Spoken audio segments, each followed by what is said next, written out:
respected panelists on the dais.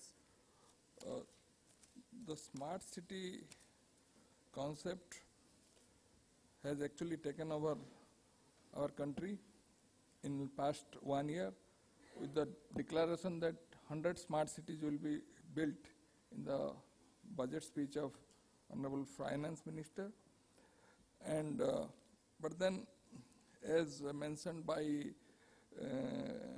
speakers in the morning, our smart cities cannot be just replica of European or American cities. They have to rise from the ground, and they have to be, as Sanjay mentioned, they have to have a lot of component of participation of the people, because it is people who make up a city, not the, of course, infrastructure is basic requirement, but just putting infrastructure is not going to help. In fact, today, the cities have a lot of issues, because smart city concept is basically integrating various systems, whether it is transport system or energy systems or people-related systems relating to safety, health, education, or policy and regulations, communications, water, energy. All this needs to be integrated. But today we have most of the urban local bodies are having many silos, like every department is working in silos, which we need to sort of break down and integrate them. This is an integral part before we think of any city to sort of make it smart by, and all the transactions, if something is happening at one place, the it should be available to other users, and then decision can be taken accordingly. And so therefore the first step should be to break down these silos, build partnerships, collaborations, and then with all the stakeholders, then only it is possible to sort of go ahead. Otherwise, it will not be possible to actually go for anything. We may build up many independent systems, but they will be stumbling one after another. I just come, one small company, local company has built up a application called My City, My Pride for Bhubaneswar, which is actually more of a grievance redressal system, and which is involving people's participation with respect to street light, with respect to drinking water, solid waste collection and management, and the problems on the road with respect to potholes. So the application is basically, if people can, if somebody is going and instead of going to the corporation office, somebody can just go to the application and say that this and this street light is not functioning, or is the lights are not functioning, or solid waste is not being collected.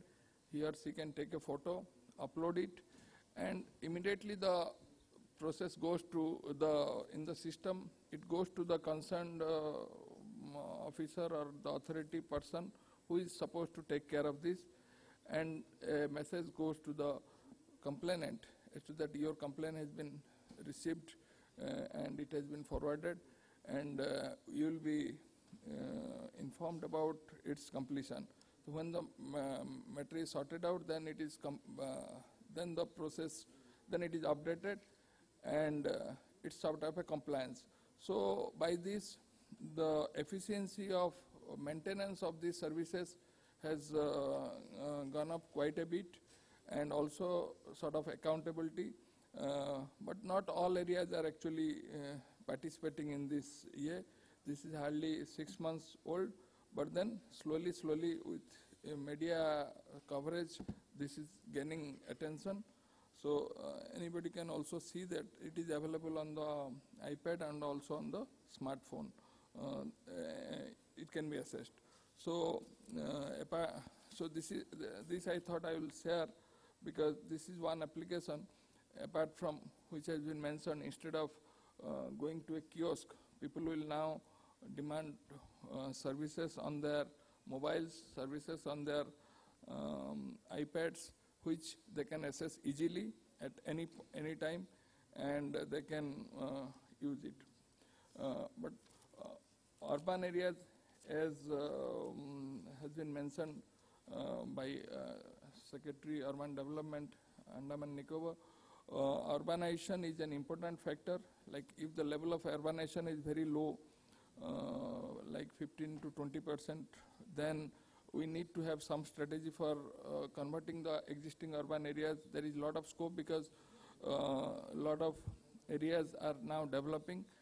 Then the land area is available, planning is possible, and also a lot of integration is possible. But if it is fully developed, it is difficult to implement many ideas, many systems or infrastructure. So there are challenges in both the sides. But even then, a city must sort of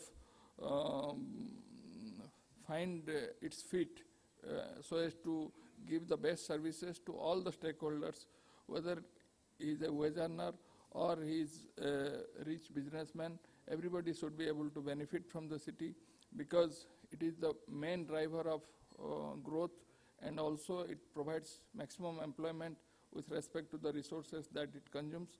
So the future of world is in urbanization, because we find today more people are staying in cities than in rural areas. I think for last 4 years, the urban population has crossed the rural population world over. And in India also it is increasing every census. And we've, in another 30 years, I think India will also cross that threshold of 50% urbanization. And by that time, since our cities are very big, unplanned, if we do not plan from today, we will not be able to really cope up with the problem. We do not have the luxury of vast expanse of land for most of our cities. So there is very, it is very necessary and extremely timely to take care of the limited resources and use it to the best efficient manner possible. I think with this, these are some of the issues I thought I will flag. As mentioned by people, I have actually a flight to catch. So this meeting was actually delayed, so I have not been able to stay on for the entire thing.